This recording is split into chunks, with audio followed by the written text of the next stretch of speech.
Hello friends, আমি চলে এসেছি আমি কার্তিক আমার নতুন ইউটিউব চ্যানেল টু সাইড কিচেনে। আজকে আবার একটা নতুন রেসিপি নিয়ে। আজকের রেসিপি হচ্ছে বাঁধাকপি পরোটা। তো বাঁধাকপি পরোটা বানাতে কী কী উপকরণ লাগে দেখাবো। তার আগে একটা কথা বলে দিই, আমার চ্যানেলে যেসব ভিডিও ছাড় আছে আপনাদের যদি ভালো লেগে থাকে অবশ্যই লাইক কমেন্ট শেয়ার করবেন, বেশি বেশি করে শেয়ার করবেন। আপনি যদি আমার চ্যানেলে নতুন হয়ে থাকেন প্লিজ সাবস্ক্রাইব করে দেবেন এবং বেল নোটিফিকেশনটা অলে করে দেবেন যাতে আমার ভিডিও আপনাদের কাছে আগে পৌঁছে যায়। তাই চলুন বাঁধাকপি পরোটা বানাতে কী কী উপকরণ লাগে আসুন দেখাই।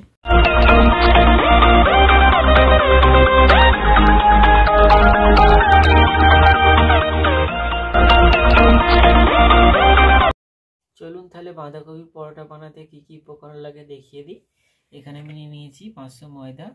এখানে একটা বাঁধাকপির হাফ নিয়েছি, ভালো করে কেটে ধুয়ে নিয়েছি।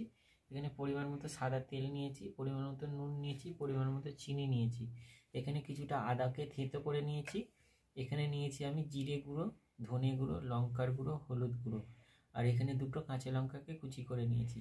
তাহলে চলুন রেসিপিটা শুরু করি। ময়দাটা মেখে নেব। এতে আমি দিয়ে দেবো চিনি দিয়ে দিয়েছি, নুন দিয়ে দেবো। এবার আমি সাদা তেল দিয়ে দেবো। এবার ভালো করে এটা মিশিয়ে নেব, নিয়ে উষ্ণ গরম জল দিয়ে মেখে নেব। ভালো করে মিশিয়ে নিয়েছি। এবার আমি এর মধ্যে জল উষ্ণ গরম করে রেখেছিলাম সেটা দিয়ে ময়দাটা মেখে একটা ডো করে নেব।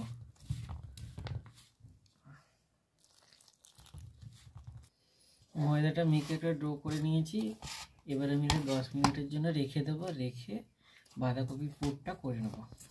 গ্যাসটা জেলে কড়াটা বসিয়ে দিয়েছি। কড়াটা গরম হয়ে গেছে। কড়ার মধ্যে আমি দিয়ে দেবো সাদা তেল। তেলের মধ্যে দিয়ে দেবো আদা কুচি, কাঁচা লঙ্কা কুচি। আদা কুচি বলাটা ভুল হয়ে গেছে, আদাটাকে আমি থেতো করে নিয়েছি সেটা দিয়ে দিয়েছি, আর কাঁচা লঙ্কাটা। এবার আমি এর মধ্যে দিয়ে দেবো বাঁধাকপি কাটাটা, নুন দিয়ে দেবো, দিয়ে ভালো করে ভেজে নেব।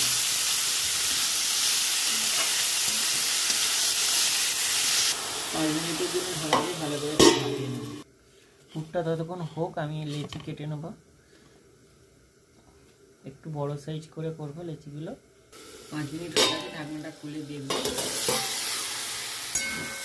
জলটা হয়ে গেছে। এবার ভালো করে ভেজে নেব। দিয়ে দেবো জিরে গুঁড়ো, ধনে গুঁড়ো, লঙ্কা গুঁড়ো, হলুদ গুঁড়ো, জিরে ধনে লঙ্কার গুঁড়ো হলুদ গুঁড়ো সব দিয়ে দিয়েছি। ভালো করে একটু নেড়ে চেড়ে নেবো। এবার চিনিটা দিয়ে দেবো। ভালো করে একটু নেড়ে চেড়ে কষে নিয়ে নামিয়ে নেবো। বাঁধাকপি পুরটা রেডি হয়ে গেছে, নামিয়ে নেবো। এবার একটা করে লেচি নেবো, এর মধ্যে এভাবে গোল বাটির মতো করে পুরটা দিয়ে ভরে নেবো।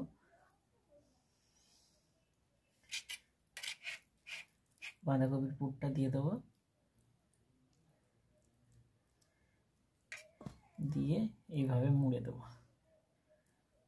পুরটা ভরে নিয়েছি। এভাবে হালকা করে হাত দিয়ে চেপে চেপে দেবো যাতে পুরটা চারিদিকে ছড়িয়ে যায়।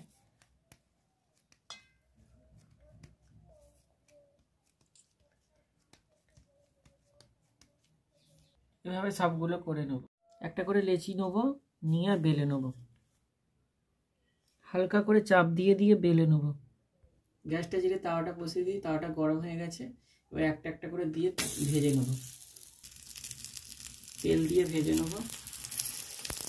এটা হয়ে গেছে, নামিয়ে নেব। বাঁধাকপির পরোটা রেসিপিটা আমার রেডি হয়ে গেছে। এই রেসিপিটা যদি আপনাদের ভালো লেগে থাকে অবশ্যই লাইক কমেন্ট শেয়ার করবেন, বেশি বেশি করে শেয়ার করবেন।